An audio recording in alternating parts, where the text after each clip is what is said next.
All right. You guys ready? Yeah, I feel bad, man. We got him here. I mean, we got these nice comfy chairs. That's my chair, by the way, so don't be messing it up. Yeah. That's my T-ball chair, I buddy. can tell a legend was sitting in here. Just digging I feel bad, though, having him in here, though, because it's a beautiful day outside. He probably should be out there smashing it right now. Yeah, I got off work. I was like, I'm going to let the fish relax for a minute, Give him a breather. give him a breather, give my arms and wrists a breather because I just got back from Dale Hallow. So. I mean, every time you go out, you're throwing that trace and you're just whacking them. Yeah, the 5-inch, 6-inch trace is kind of been incredible. It's crushing it. It's been incredible. I love, we don't talk about where that place is, but the white, is it Watermill? Oh, the waterfall right there. Dude, it's so beautiful. Yeah. That's so beautiful, man. That's a little local hot spot. Local hot spot. Only the southeast You can only Ohio. you can only fish it in the spring because once the water gets warm enough, everyone goes there to swim. Sure. And then they don't care if you're fishing or not. They'll just jump right in. So it's just like whatever. But it's good. It's good because you get to fish it when the fishing is good. Yeah. In the summertime, it can be kind of tough. So Sure. it's just like let them have their swimming hole and go somewhere else on the river or something. Well, in case we didn't say it yet, the one, the only, Creek Corolla. What's up? Thanks for again, man. Thanks for coming in. Sure. I made a joke earlier. I'm sorry I came in late, dude. It's okay. My wife will just beat me up later. It's all right. I did call her before you came. I was like, just want to make sure everything was good. Picking him up at daycare. She's like, oh yeah, we're good. Get all the logistics settled. We're good. Yep. She said we're good to get home. And I apologize, man. I got. This is a relatively timely joke. I got a Morgan Wallen voice right now going on. I didn't cancel the show on you though, so Thank I you. tried. I appreciate it. But I picked a good one to have a bad voice on. Ben, obviously is the resident angler here. You guys been hanging out a lot together, so I'll kind of direct it as needed. But I'm gonna leave it up to the water gods here. This is the fishing podcast. Let's do it, man. Heck yeah, man. So I guess we can start off with the Dale Hallow trip if you want to talk about that. Yeah, I just got back. Went down there Thursday, Friday. Did some pre-fishing for the Paddle and Fin network. They have their annual tournament down there in Dale Hallow at the Eastport Marina. But you can fish anywhere on the lake, and they have some boundaries. But I showed up down there. Was it Wednesday night? Slept on a houseboat, which is pretty cool. You've never done that before. Oh, really? Yeah. So Nice. one of the guys that were sponsoring the event, Eastport Marina, he gets a couple of his houseboats and puts them and docks them at the marina. Okay. And the kayak anglers can rent them for super cheap. Oh, that's awesome. So there's like 5 anglers per houseboat, and I got to sleep on a boat again, and I haven't done that in 6 years, since I've been in the Navy. A little bit smaller. A little bit more space, actually. Oh. More space to sleep in. It was like what the officers slept in on the ship. Yeah. I'm used to like a little rack. Yeah, a little rack. And, but it was super cool, dude. It was you could bring your kayaks up to the marina and just tie off to the houseboats, to the docks. Wake up, and then your kayak's right there ready to go. You got it rigged out, and you just hop in and go. But that works. I floated the West Fork of the Obey River. And that was probably a mistake. Tennessee, right? Tennessee, yep. And you went there last year, correct? Yes, I went last year. Last year it was pretty cool. A little earlier in the season, it was like April 1st or 2nd. So the bite was kind of tough for the kayak anglers. But this time around, it was crazy. But I did float the West Fork of the Obey and made some awesome content with the swim bait that we just got done talking about, the 5-inch trace from 6 cents. Yeah. I was like, I'm going to see if it'll work in this crystal clear, like, giant rock boulder kind of habitat.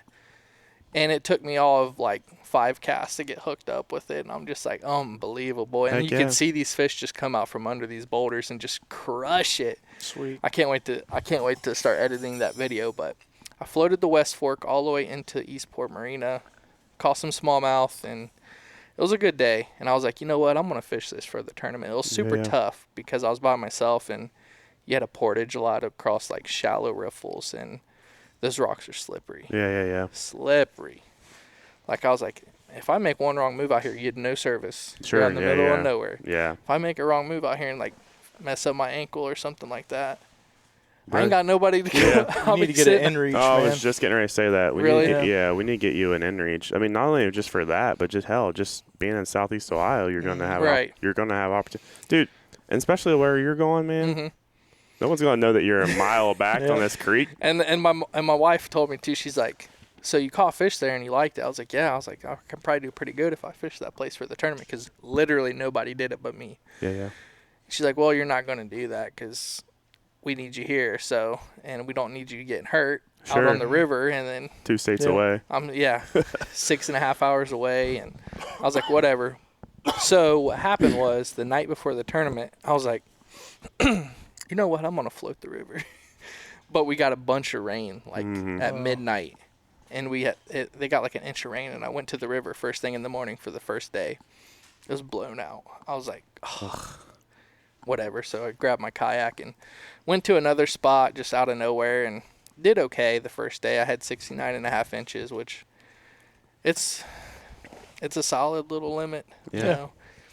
But it wasn't nothing to what the guys were catching out on the main lake. These guys were catching like 20-inch smallies, 21-inch largemouth, giant bass, and I'm just like, dang. But that guy, like you said, that guy lives down there. He's there all the time. He's one of the guys that hammers them a lot down there. Now, did they have the MLF thing going on like they did last year? No, they didn't. They didn't have the MLF thing, which was pretty cool. Because you thought it was burnt out last time, right? Mm-hmm.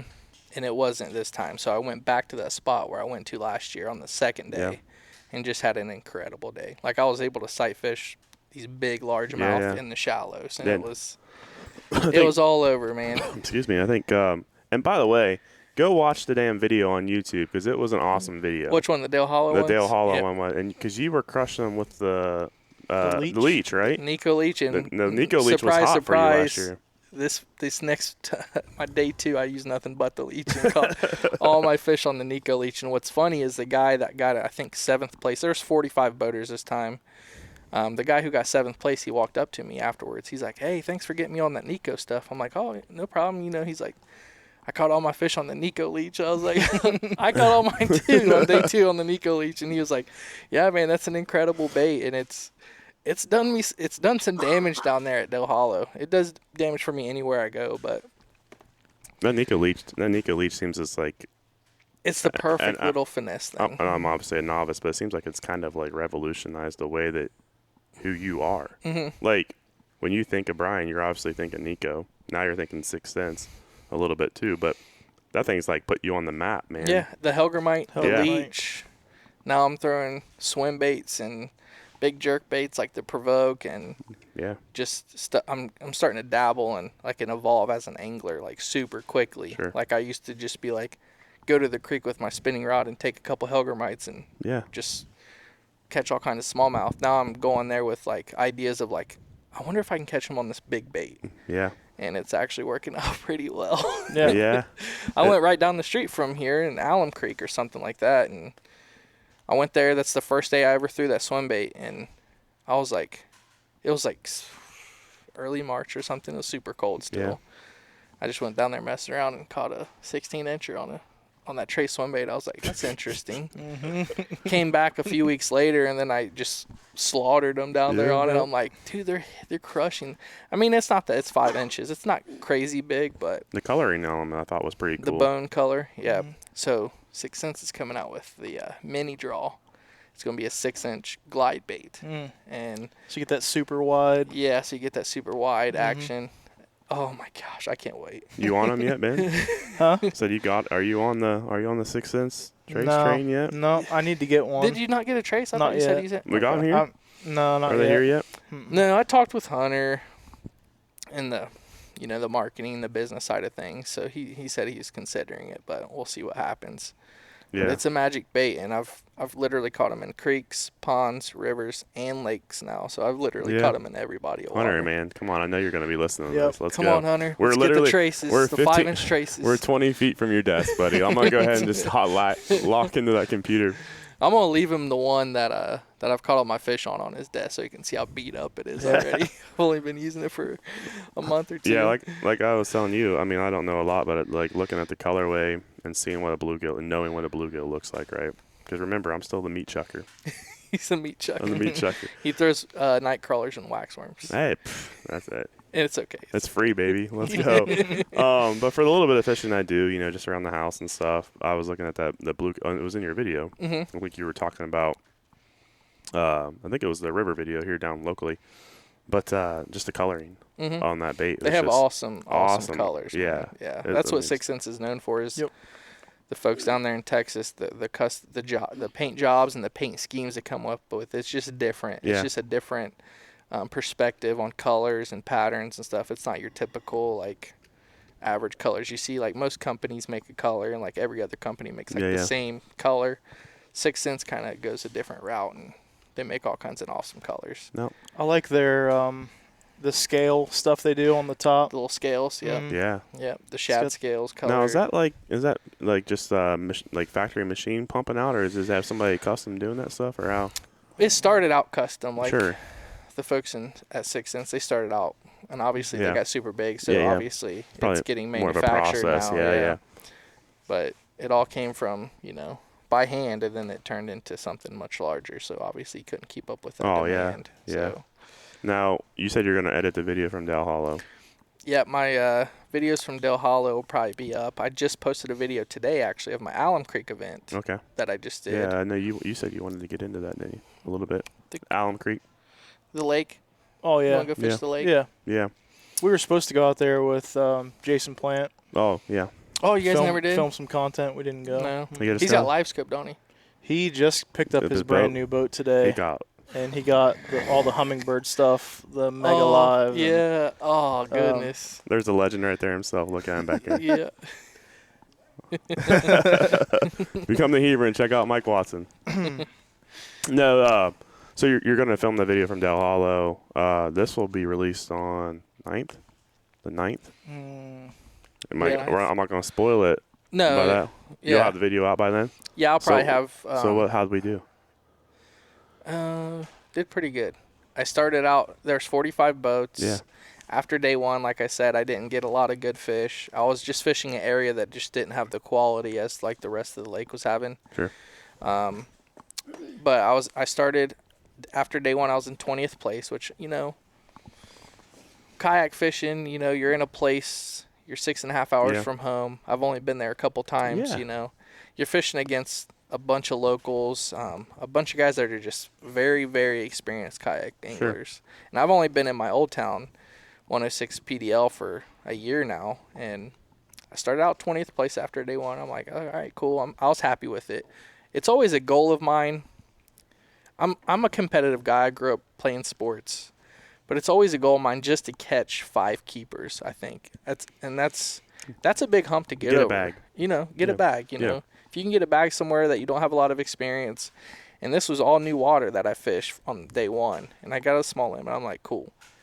I ended in 20th place at the end of day one. I was like, all right.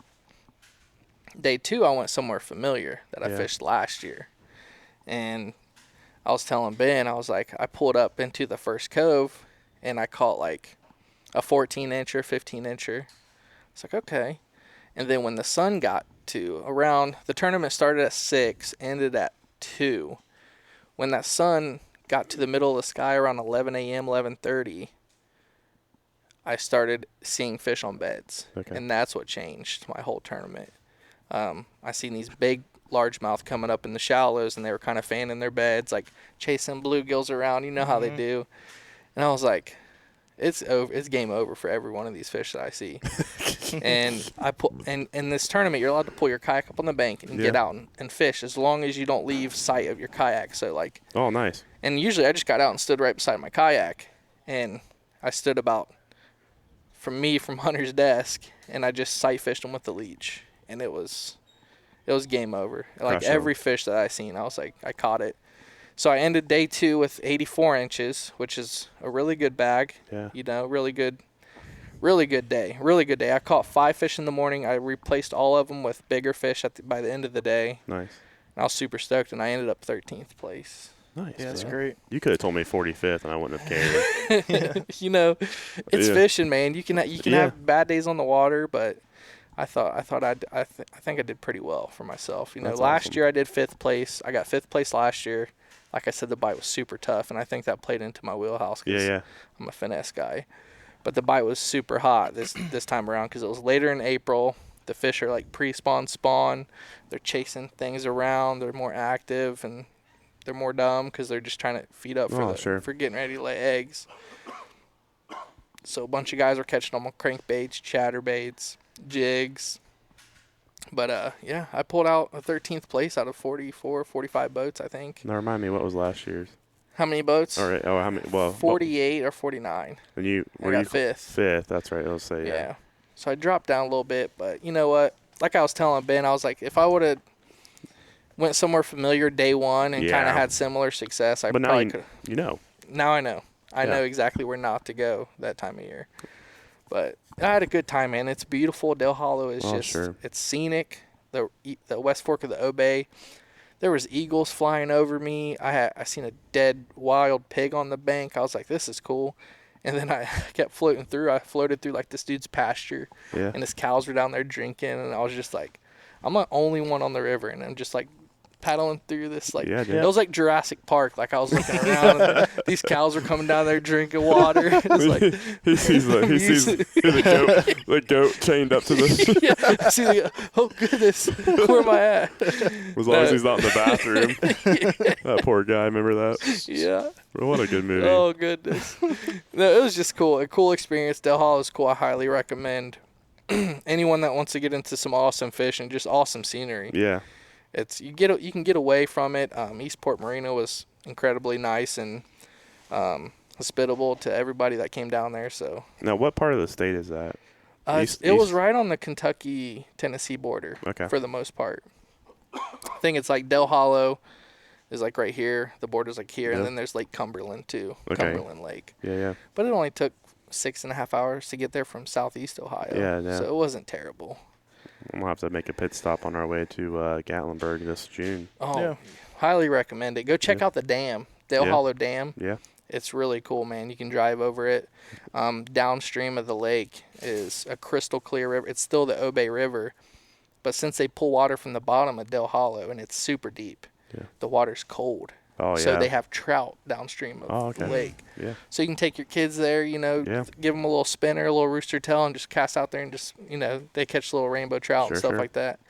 But it's a nice place. I'm gonna start going there like every year, I think, just for a vacation. You can get the houseboat, you can get cheap cabin rentals and stuff on the side of the lake. Start bringing the family with you? Yeah. I told the wife, I was like, I want to come down here, because what they'll do.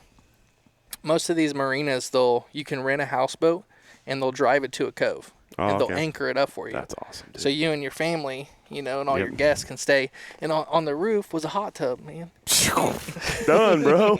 On a hot tub. Done. And on the back, they had slides for people to slide from the top. See, and that's clutch, because then you don't have to get your boating license. Yeah.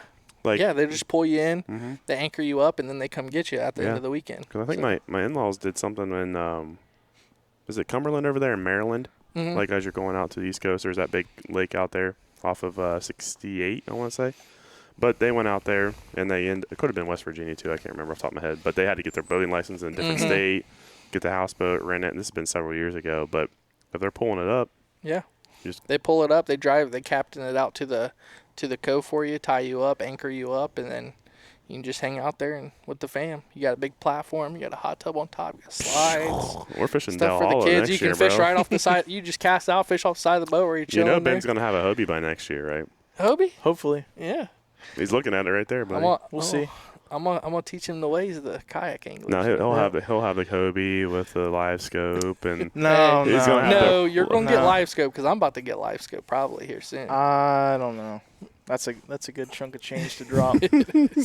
I mean, I think I'd be happy with just something with side imaging and that's what I GPS. got, the side scan, the Garmin 73 SV. I got that one, and side scan's super super cool, man, because you can go down like a river just cruising, turn your side scan on, and then like all of a sudden you see boulders out in the middle of the river, and you can just be like toss backwards and go over it with a leech or a Helgermite and get smoked. And it's just like, oh, I didn't even know that was there until side scan was. Using side scan, dude, it just reveals so much that you typically wouldn't see. So you can mark it, come back for later. Yeah, pause it. Oh, really? That's what I'm trying to get. I don't use a lot of technology, so I'm like, I'm not too smart with it, so I'm like trying to pause it, and then I want to mark that on the map, so I'm like pausing it and then going back and marking it on my. So yeah, man. No, it's a good time, dude. That's a great segue, though. We can kind of, I mean, not necessarily the Hobies because he's the Old Town guy. Before we move on, I want to talk about the trace a little bit more. Trace, oh yeah, dude. dude, go for it. So Go for when it. you're fishing this thing, what's your technique to fishing it? Are you always keeping it up in the water column, or are you letting it sink? It just depends on where you're at. Yeah, right now, I mean, I've been just fishing rivers, creeks, and spillways down in the river in Tennessee. I'm only fishing 3-4 feet of water. Mm-hmm. But the cool thing about this swim bait is I'm realizing is it pulls fish from a far distance away. So I was able to not only like sight fish a big boulder and just bring that trace, it was able to pull fish from areas, and then if they didn't commit, you can be like, okay, well then I'll switch to my Helgermite, toss my Helgermite in there. I did it a few times on that river. I'm like, I know where they're at now, so it kind of brings them out and you start finding where they're hiding at. Makes a good bit of noise, like a clicking noise, right? Good clicking noise. You can wake it in super shallow water, which is cool. And that's another thing is you can slow sink, let it sink and get deep, or you can just burn it across the surface, which I think is the funnest part. Because then you see the smallmouth come up, largemouth hitting it right off the surface. Dude, it's awesome. You just had that. I just was watching the videos the other day. That same spot. Then you burn one off the top and he comes crashing it. Oh, yeah. I just posted like a little short on Instagram. Yeah. But if you notice, my first cast, it gets hit twice. Yep. It gets hit and get pushed up against the waterfall, and I keep reeling it in, and another one hits it. You're like, I'm like, what's going on? And throw it out there, got him. But it's incredible bait. It's an incredible bait, and I'll pair it up with like. And the cool thing is, you can just throw it on your regular, 7.3 medium heavy. You don't need to go super big, which is another cool thing, and that's why I like the compact size. It's like an ounce. It weighs an ounce. Yep. Well, you're throwing it on a 10 speed, right? But you could probably throw it on an 8. Yeah, you can throw 7. The reason why I like to go higher speed reels, because I'm fishing typically from a kayak or from the bank. I just like picking up a lot of line, being able to, because a lot of times in a kayak, you're going down a river or you're on a lake, the wind's pushing you. If those fish are swimming towards you or away from you, there's a lot of line you got to pick up, So I found the best, like an 8-1 or a 10, the Zillion 10 that I use. Yep. Pulls in, I think, 42 inches per crank. So when a fish bites that and you put like 2 cranks in, you're already up in his jaw, Oh, yeah. So, yeah, I just like a higher speed reel. I've switched all my reels to like 8-1s or 10s. So cool. 7.3 medium heavy fast action, dude, and you can go throw it. That's what I like about fishing, is you can make it super simple and just get a rod that does a multitude of different presentations. So you don't have to go out and buy a rod for every presentation. Obviously, you got like drop shot and little Helgermites. I'm not throwing that on my bait casting gear, but I do throw my Helgermite on casting gear from time to time. If I'm in a pinch, I'm like, what, Helgermite? With the bigger Helgermites that Nico came out with, I can put them on like a 3/16 ounce rugby jig head and throw that on bait caster, no problem. Yep. And I caught some on that on the river down in Tennessee as well. The big Helgermite, the Obsidian Helgermite, 4.25 inches. That's a big Helgermite. I love it, man. What's the standard size of one in real life? They're like 3 inches, 3.5. Yeah, 2 inches all the way up to. I've seen some 3 inches. You can see them in the rivers too. Some guys on the GMR were doing some sampling, and they said they had seen Helgermites that were like super big, like 3.5, 4 inches. But the thing is, those predatory fish are so accustomed to seeing just that profile. Yeah. They don't care if it's a small one or if it's a big one. I think it's even better. I think your bites are gonna be a higher quality fish. Sure. So. I remember you were trying to explain when we started doing the biweekly bait deal. Remember in the shop you were trying to explain to the ladies what ladies on our team, like what a Helgermite is. Oh, and yeah. they were like, what the hell? Yeah. They showed pictures like, of a real one. I showed them the fly too. Yeah. I showed them the fly after the. What are they called? The Dobson fly. Dobson. Yeah. Yeah, the big. Yeah, I'm big like, pincher check this things. out. You thought that was crazy? Check this out. Yeah, It'd be no like joke. if you go walking around a creek at night, they'll fly up into your hair and Yeah. stuff. Yeah, Emily. Shout out to Emily. I told her, I'm like, Yeah. you want to go fishing in the creek? This is what you're gonna deal with, Yeah. maybe. So, Just be prepared. Yeah. Might get one in your hair or something. They have these things in Canada. I don't know if they have them down here. They're called toe biters. It's this giant beetle, and it's got these 2 claws at the end, and it like grabs fish and sucks their blood. It's the most demonic looking thing you'll ever see. And when I was up there in Canada, we were doing like some fish sampling and wildlife stuff, and we had caught some of them in our nets. And when you pick one up, they're like actively trying to grab you and bite you with it. It's like proboscis, this big like sharp pointy thing in the front of their face, and it's just. So that's a no for me, dog. Insects are just crazy, man. Yeah. Well, we just had that whole podcast about ticks, and Ben and I were like 5 minutes in, and we're like, nope. I had a tick on me down in Tennessee, man. I was getting on the bank, and I got my kayak, and I looked. It was a little red one with the little white dot on it. Yeah, Lone Star. Yeah. I was like, yeah. Flicked into the lake, and I was like, this thing will try to crawl back into my boat. No, bro. Yeah, get yourself some permethrin. Yep. Permethrin, yeah, that's what it is. We got it here now. What's the other one called? Picaridin. Picaridin. That's the one I'm I always want to say out. Prodactrin. Or you just like cure your pants with it, just spray it on and let them hang and dry it. Yeah, no, I'll refer you to episode 57. Okay. But it was 58. I can't remember. 58. 58. Yeah. 58. Okay. But like the proper way to. Yeah, so I just did it. I know we talked about you had some issues with it. But I just did it for all my turkey gear. That I got the new Sika stuff that has it baked in. But the stuff that I didn't have, you like my boots and my pants, you spray it. I just laid it out we got a gravel driveway. Lay it out in the sun. I wore some gloves that I got from here, like we're just regular cleaning gloves. Sprayed it, soaked it. I went in the house. An hour later, I came back. I said they are what they are. If the wind blows them, whatever. Flipped it over, did it again, and it was good to go. Yeah. Okay. It just dries. Once it dries, you're good to go. I didn't do any like next to skin stuff, but my outer stuff that was going over, of course. That stuff's very, very effective, man. Dude, it's pretty nasty. I had stuff zero. Too. I mean, you know how bad it is in AEP and Southeast Oh, Ohio. yeah. Zero. Yeah. I had nothing. I had no nothing on me. Wow. Now, No granted, I turkeys wasn't, either, huh? No, look at him, hit me, knocking me when I'm down, dude. They're like, is that permethrin? We ain't going over there. Probably. No, yeah, this isn't a turkey podcast, but we'll talk about that one later. But 10 birds with Curtis. Shout out to Curtis over there in the archery department. He took us down, and we got soaked. But we ended up on 10 birds, but no jakes no jakes or toms for that matter. So seeing birds, that's a win. Yeah, man, I was stoked. I didn't care for what kind of day we had in the morning. But anyway, it's been a while since we talked. I know you shout this out just about every single episode that you have on your videos. What's the gear situation looking like right now? The gear situation. Yeah, what's the rod reel combos? The stuff I'm using these days. What's changed since last time? Let's start from the kayak and work your way up. Yeah. So I went to the Old Town PDL 106. This is a 120 behind 120. me. It's the big boy right here. But went up to the Old Town PDL 106, completely changed everything.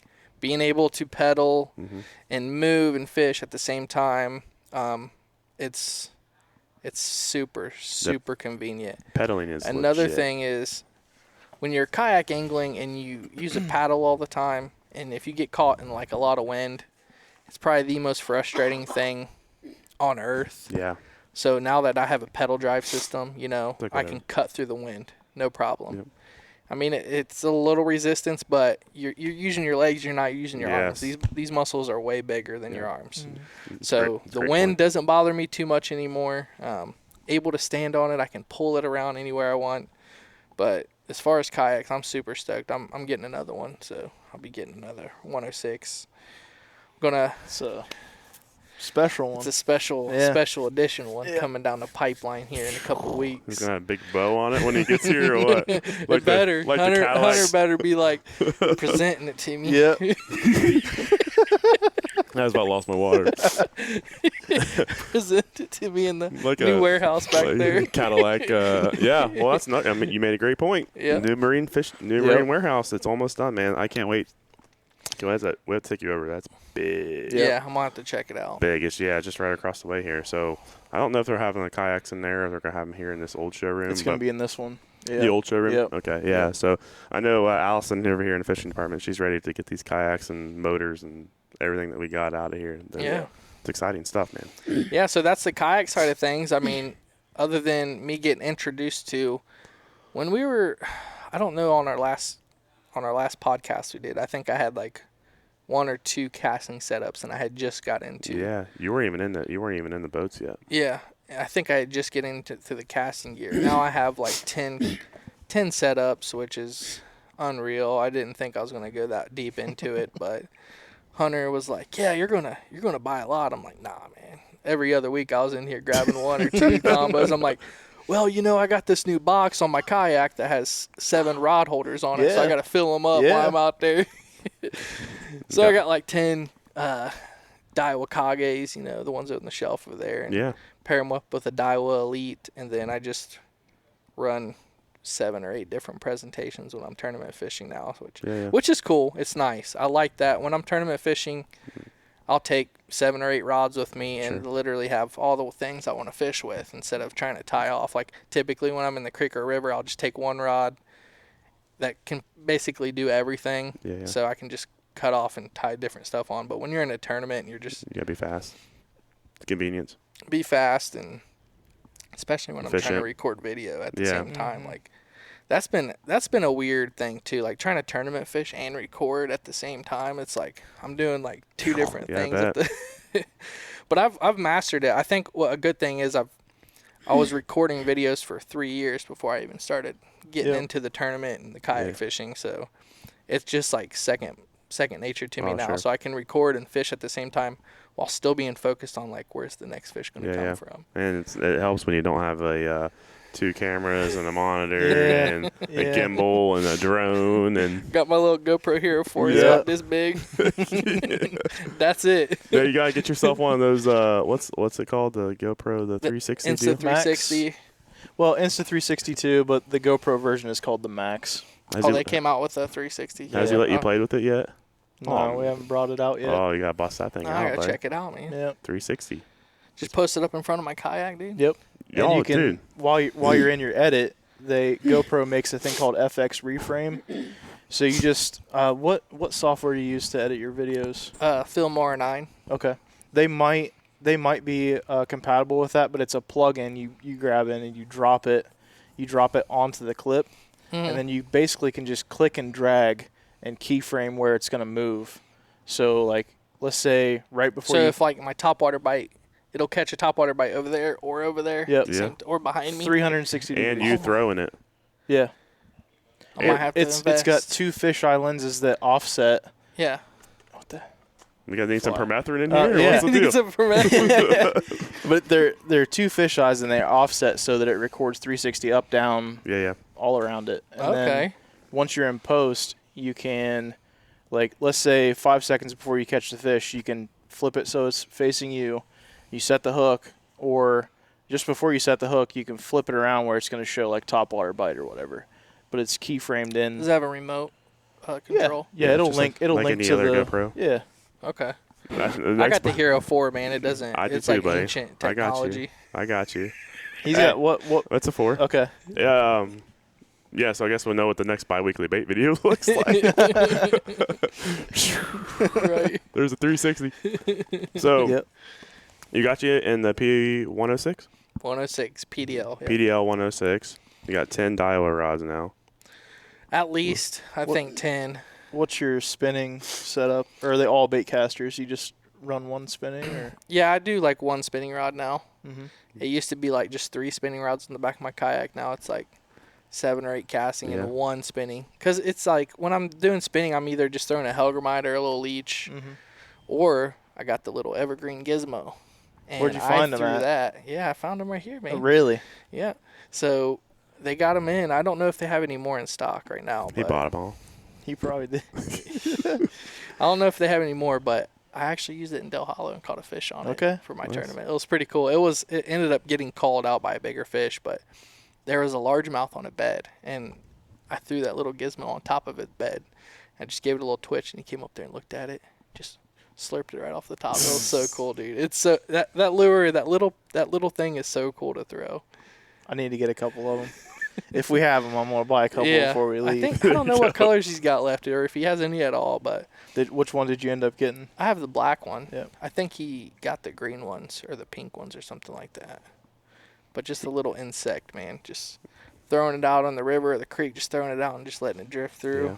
It looks like a little bee. If people watching this or listening don't know, it looks like a little bee. Yeah, it looks like a. I mean, I don't know. So like a large hornet or like a cicada or something. Yeah. Oh, okay, yeah. Match the hatch for like a cicada.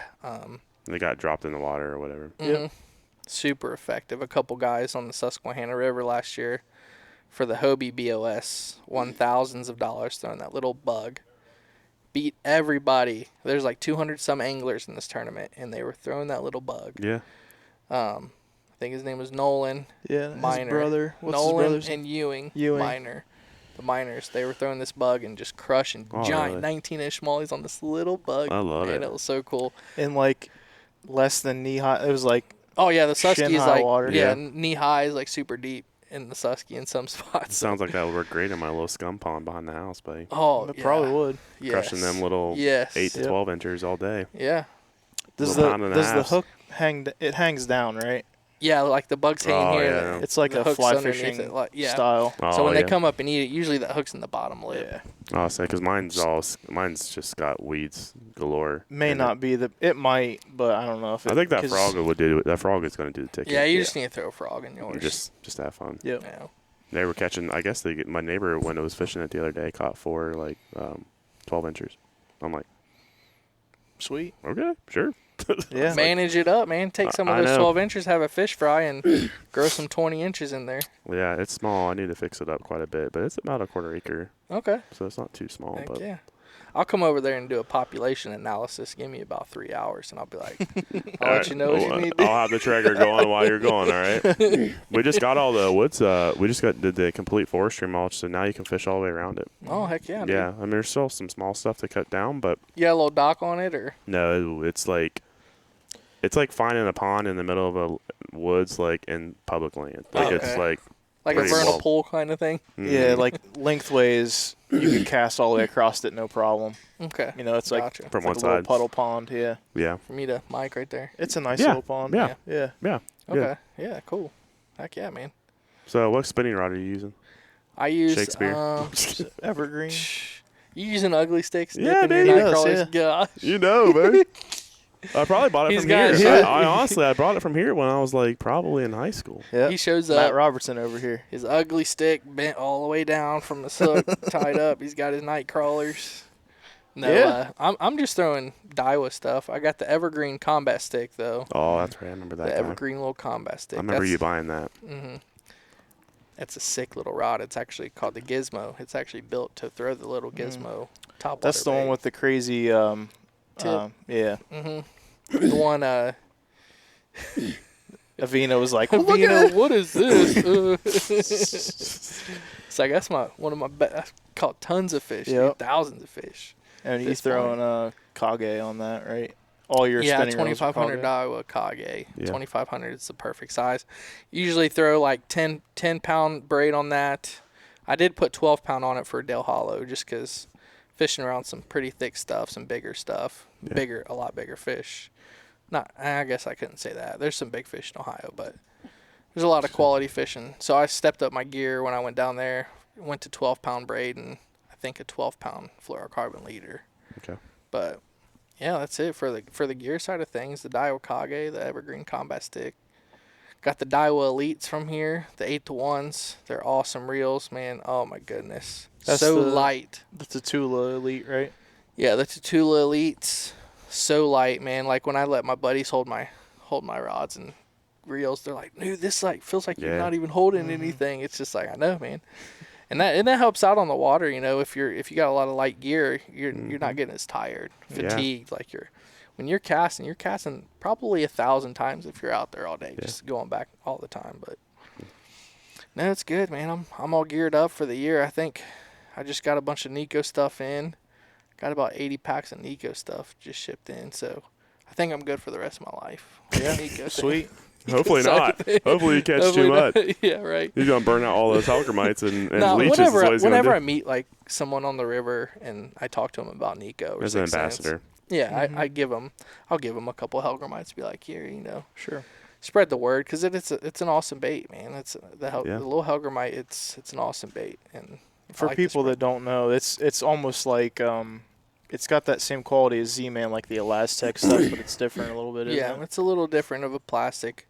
It's biodisingradable plastic, which is huge. It's a surgical, like, food grade plastic, so it's literally the highest quality of soft plastic on the market, and that's why it's a little expensive, but they last you a while. Yep. I mean, one Hellgrammite's going to catch you 30 fish, no problem. If you don't snag it, 30 fish, no problem with one Hellgrammite. It's like not even unheard of. It's like, okay, 30 fish, that's cool. No problem. Like, so it lasts you a while. You get a lot of bang for your buck. It is expensive at first, $7.99 I think for a Hellgrammite pack, but you get 4 baits, 30 fish per lure. If you don't snag it up, you're getting a lot of fish per package, and that's something I don't think a lot of people see at first is the value. And the Nico soft plastics it's a little pricey, but when you're catching that many fish with just one pack, I think it balances out over time. Yeah. So. Sure. Well, sweet, man. You want to get into Alm Creek? Oh yeah, we didn't. We personally, outside of this, haven't talked about Alm Creek either. Oh yeah. And then we'll get into some of the bi-weekly stuff too. I think too, because I think that'd be cool. So the Buckeye Kayak Fishing Trail, they hold tournaments every year, and I did it last year. I fished like 6 events, I think. Had a great, awesome first year. I enjoyed it. Fished a bunch of places I've never fished before. Really got out of my comfort zone and did pretty good on the AOI. Like at the end of the year, I was sitting in 3rd before the Classic in AOI points, and this was just my first season. There's a lot of hammers in that league because they travel all throughout the state. Okay. And this year's first event, BKFT, stop number 1 was at Alum Creek. I had just released a video of my smallmouth that I was crushing on this little flat. And I was like, you know what? If this bite is like this on tournament day, it's going to be hard to stop. But I go there tournament day, Saturday. There's 5,000 boats. And I start throwing the swim bait, and it's super early in the morning, which was probably the mistake in the first place, was trying to fish the morning when that was an evening bite. Mm-hmm. So I forced it for 4 hours. 4 hours of the tournament, no bites, no fish. People are catching fish all around me. I'm just like, man, I got to make a change. So put on a Nico crawl, went along the bank, started just like dipping timber, pitching timber with it, and I started catching largemouth. And I was like, heck yeah. 2 fish. I had 2 fish by like 12 o'clock, and there's just a few hours left in the tournament. I'm like, I gotta make something. So I found the pattern. They're near wood, so kept going along the bank, went to a back creek, tied on the 6-inch hog walla, and put it on like a shaky head. Mm-hmm. Threw it out, caught my 3rd one, and it was like a 14.5-incher. I'm like, cool. This was within like 20 minutes. I'm like, all right. So I'm kind of onto something. Kept going down this little creek, arm, more timber, and I was like, I put down the hog wall, and I grabbed my Nico crawl, and I went like this and dipped by a tree, and literally I dipped it, my rod was like, golly. So I slung this fish up in the air, and this video is coming out today. I slung this fish up in the air, and it just like fell right in my lap, and I was like, God, this is the most awkward catch I've ever had in my life. I can hear him now. It was wild. But I got him, and I was like, cool, I got 4 fish. I got 2 hours left. Kept going with that pattern, caught another one. So I ended up with the day, I think, 71 inches or something like that, 71 and a quarter, 71 and a half. But there was 87 anglers, and I think I was at 12th. I think I got a 12th place. Nice. Dude, I'll take 87 boats on top of the 5,000 boats that are out there. Yep. Just pressure, and there's a lot of pressure in that lake, but there's a lot of good fish too. Yeah, a lot of good fish. Now, is that the same spot where we met up with Andrew? Is that same lake? Yeah. Okay. Mm-hmm. Okay. We did that. We did like a little like hunting, because there's like a hunting area over there too. Mm-hmm. Yeah, they got a cool spot. I was driving up to the lake. They got a cool spot where like dudes in their model airplanes. Yeah. Folks with their model airplanes. That's cool. They got these little model airplanes doing like 90 miles an hour, and I was like, what is that, dude? And there's a bunch of people over there with their headsets on, like they're pilots just flying That these Top Gunning over there. not to completely segue it, but I've seen some of those model airplanes that are like big, like C-130s. Yeah. Dude. Yeah, they're dude. like legit jet engines. Yeah, it's crazy. Dude, like, they also have them where they run like old props, and they run off of weed eater motors.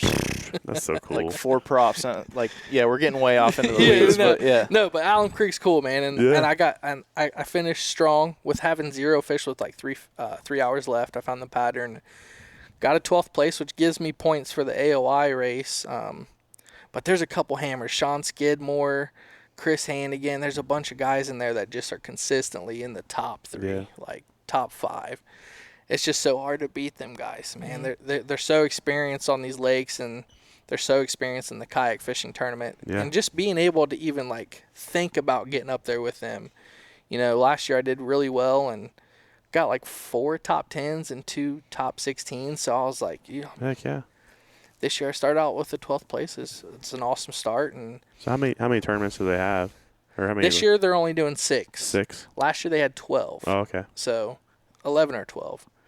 This year they wanted to cut it back, try to get more involved, like, because it's fishing 12 tournaments. That's dude, a lot. It's a lot. It's a lot, and a lot of the anglers are like, it's. You're probably going to get more people by doing the 6 than you would the 12. I think that's what their idea is. And I mean, Quality. we had 87, and it was $75 entry fee. First place was $1,500. Heck yeah. So $1,500 if you win that in a kayak, man. That's cool. That pays for your kayak almost, Oh yeah, that's what you're going to be getting into, buddy. Seriously, if I get one, I'm gonna start fishing. I'm gonna get you on the trail, man. It's cool. It's very cool. He'll be showing up at the Buckeye Lake Vance Outdoors tournament with his kayak. He'll have a live well in it, and be like, yeah, dragging him behind him. No, our next one is East-West Harbors. I'm gonna try to get up there. It's at the end of May, I think. Okay. But I've never fished up Lake Erie, which is crazy because I'm from Ohio. Sure. Ben's been up to Sinclair and catching all these giant smallies. Breaking his PB every time. I know, every cast. He's like, check this one Dude, out. I'll tell you what would be a fun one is you and Hunter and you guys going up there and just crushing them off on. Dude, I'll beat him and Hunter in the boat, and I'll just stay in my kayak. We'll just do We'll do a length tournament. We'll do a length tournament. Best 5. He ain't going up there without Jason now, though, with all of his big time gear. Yeah. But honestly, you might be able to work that out because Jason just got his boat today, and Hunter might have access to his dad's boat, so we could do. Dude, that would be cool. 2-on-2, do a little video. Derb. Yeah. I know whose boat I'd be in. That'd be Jason Plant's boat. Thank you very much. No, he's a good dude. Shout out Jason. Yeah. He's a good dude. They're both hammers. Hunter can fish, man. Oh, yeah. He was crushing them up there. Mm-hmm. I need to get up there. But East-West Harbors is, I think it's a little, I think the boundary is the harbor, like walls, I guess. Okay. So it's just like a giant lake that we get to fish. And everyone says it's really good. So I'm awesome. going to try to fish that. And when you're done, go find some Big smallies on St. Clair. Mm-hmm.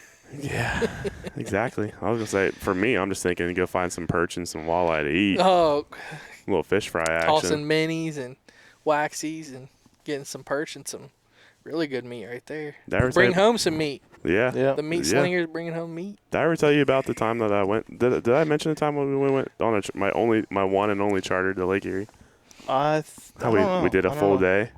We caught. This is horrible. The poor guy was in Sandusky. We caught 1 legal perch in a full day, 8 hours. So who ate the sandwich? Did you all split Dude, we the went sandwich? to there's this little fish taco shack up there in Sandusky. I don't remember the name of it, but it's right off of a little cove, and not too far from Cedar Point. Mm-hmm. I ate my fill. Good. You're like, we didn't catch them, but can you supply us with some? That was and there's another like fish fry place up there, like the Fish Warehouse, or they clean your catch and stuff for you too. Sure. Oh, cool. So you can just go in there and buy like fried fish. But anyway. Heck yeah. So 6 tournaments. 6 tournaments. Any like locally, like close to us, or? Let's see. I know they're doing another Portage Lakes, which was awesome. That's the one I had my best finish last year. I got a 3rd place on that one with like 80 some anglers in that, and that's like near the Akron area. Okay. Yeah. They the Dayton Rivers, the GMR, which I'm super stoked for that one. Yeah, you'll know that one, won't you? Yeah, that's one of my favorites. And I can't remember any others right now off the top of my head.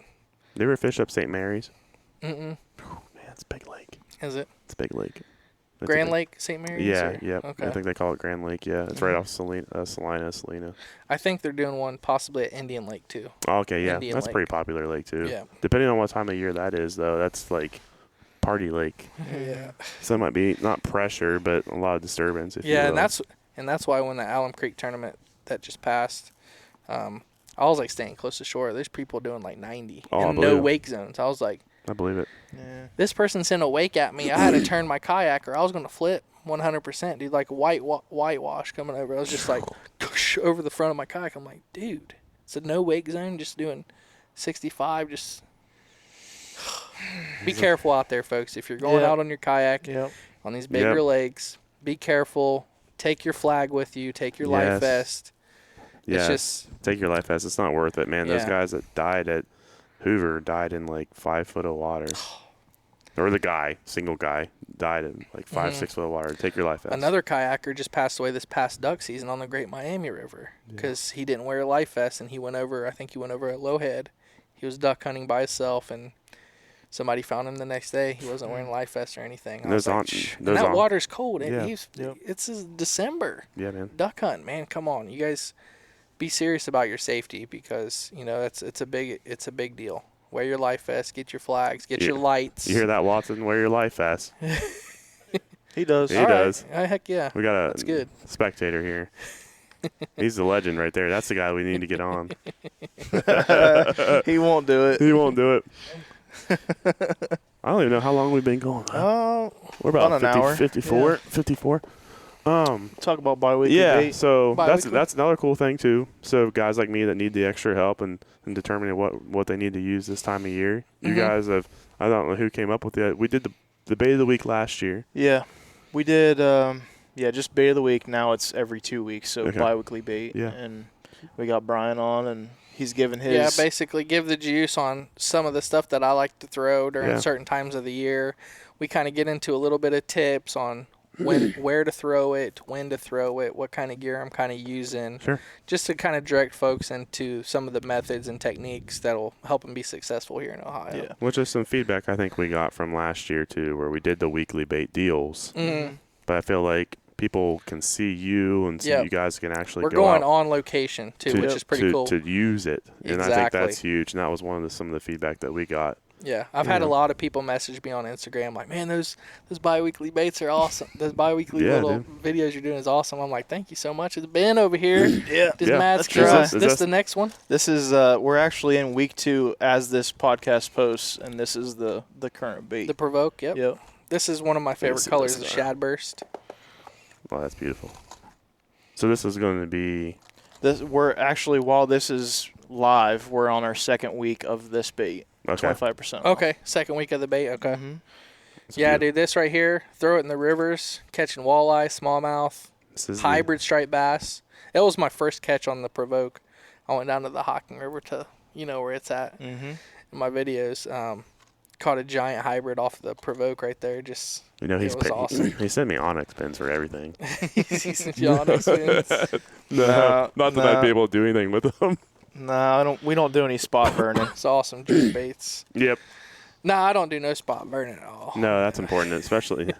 Well, we joked a little bit about the one spot, but that's just it is what it is. But when and I think we talked about this before. Here's the thing: when somebody wants to get into fishing, it's super intimidating, and we want more people on our team. Sure.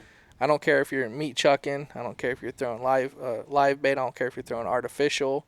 I want you to have that relationship with the outdoors. Yep. And I think that's what's more important than, oh, there's an extra person fishing my spot. It's first off, it's not your spot. I'm fishing public lands for the most part. Yes. And if you teach people to be environmental stewards and teach them correctly instead of shunning them, pushing them away, you're going to have a better camaraderie, a better relationship with everybody. And that's the whole premise. Like, I'll tell someone, I'll be like, yeah, I'm on the Great Miami River. There's 160 miles or something of the Great Miami River. Exactly. If you watch my video and you know exactly where I'm at and you want to go out there and fish, it's your right, too. Whatever. Yeah. Grab a kayak, grab an Old Town, come out there, come fish with me. I don't care. There's enough fish to go around. Yeah. And there are people that catch fish, eat fish, and literally catch everything.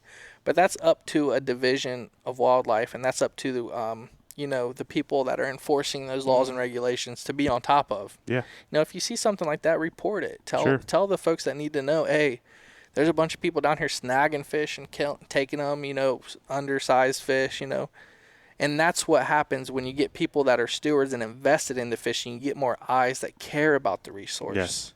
So bring everyone in, man. Come on, come with us. The sport is slowly getting smaller. Like if you look at license sales over time, hunting, fishing, it's getting smaller and it's getting really niche and clicky, and I don't really like it. I want people to have that relationship with the outdoors. And if my videos bring somebody out there, I get messages on Instagram all the time.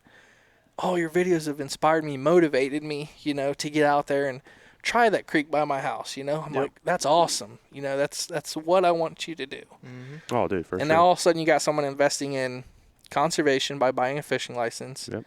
Every piece of gear you buy is the Dingell-Johnson Act. Yep. A small percentage goes to that tax, and that goes to fish, fisheries. And that's everything that's sold in this store. Right. Yep. Literally everything that's sold in this store. Pittman Robertson is for the firearms and ammunition. Yep. Dingell-Johnson's for this side of the store. So everything people buy in here, you're investing in conservation. And if you haven't noticed, Ohio has got some pretty good fisheries around here. We got awesome programs in place. We got awesome agencies that look over our waterways. And then it just creates this awesome environment.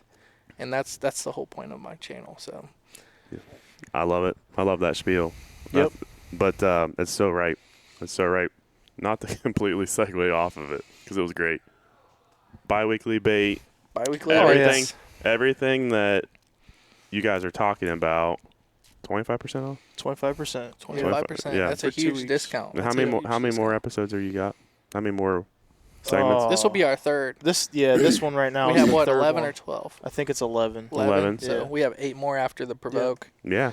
jerkbait. So some good stuff in there. The deals too. are only limited time. Yep. They're only running the 2 weeks, so you got to make sure that you get in and get on. That's a huge chunk. 25% huge. You can buy online, so that helps out quite a bit. But yeah, I wanted to make sure that people understood. Yeah. Everything is the 25%. If you check out the website, you can see if it's in stock in each store. You just select the store and try to. That's pretty much real time. Yep. For the most part. Yeah, posting them up on Instagram, letting everybody know aware of the deals, and we got some cool baits coming down the pipe that I'm excited to go out and shoot with Ben on location. So. Sure. Yeah, man. So we're posting all these videos on Instagram, Facebook, TikTok. I'm even doing it on Twitter, I believe. I'm not 100% on Twitter, but there's the character limit kind of screws me up on Twitter. But all the rest of them, you get all those videos. I mean, full 2-minute, 3-minute long. Yep, YouTube. Yeah. Oh, yeah. Can't forget the YouTube. Definitely check out the YouTube for sure. Well, sweet, man. Before we let you go, this is kind of a good thing too. We talked about online sales. We got you here.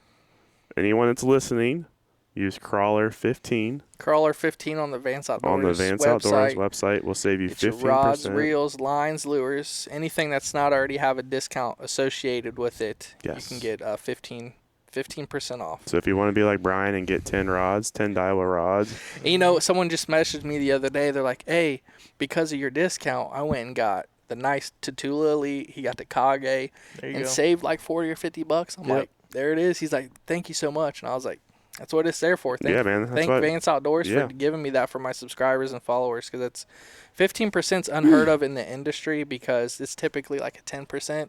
Yeah. But that extra 5%, that's another $5 per $100 that you spend. So it adds up. When you get a new rod reel, you're saving $50-$60. That's a lot of money. Oh, man. for sure. I mean, especially when you're $300-$400 rods, right? Exactly. So. Yeah, I definitely want to make mention of that, and I'm glad. I mean, that's why we have you here too, man. Like offering that discount for people. You're a great guy. you're a great representative of our company. It's gonna make me blush, dude. And so, well, I mean, and here's the thing: that spiel that I just we segued off of, that's incredibly important to not only myself but to us as well as a company. Yep. Mm-hmm. Like, you want to make sure that you have the right person in here to really truly educate as well as help sale, and I think that's Exactly. you do a fantastic job at that. Just being, someone who can facilitate a bond between the outdoors and recreation. It's super important to your mental, physical, and spiritual health as a person. So I give 110% in recruiting people to the outdoors. Oh, yeah. So, and that's what Vance Outdoors is all about as well. Yep. So You're having a it's bad day. Great combo. Having a bad day, throw that night crawler in the pond, or if you're throw me, a jerk bait or throw a swim a jerk bait, bait or a swim bait, or sling an arrow down the range or shoot a gun at a target. Like, no matter what it is, be invested in what makes you happy, and the outdoors makes everyone happy. I couldn't have said any better myself. Yeah. So. Well, sir, thanks again, man. It's we appreciate it, 7:36. It's good to see you again. We Bo. saved some smallmouth. Yeah, you saved some smallmouth from like a nightmare, probably. They're probably gonna go back to their buddies like, God, you don't know what happened, but it was the craziest 2 minutes of my life. You seen that Vine video, or it's probably a TikTok video now? The two guys that are like on the hook goes and he's like, co- he does it again. Yeah, I see that. Awesome. Well, That's hey, awesome. man, thanks for stopping in tonight, and we'll get you back home to your family. And No problem, man. Appreciate everyone listening today. Yeah, have a great day, everyone. All right, everyone, that is all we have for you today. We hope you enjoyed that conversation with Bryan. He is such a great guy, and we're always happy to have him on. Hopefully this conversation inspired you to get out there and bend some rods this spring. As a reminder, we are on a bi-weekly schedule, so our next episode release will be on Tuesday, May 23rd. As always, we appreciate everyone listening, and until next time, enjoy the pursuit.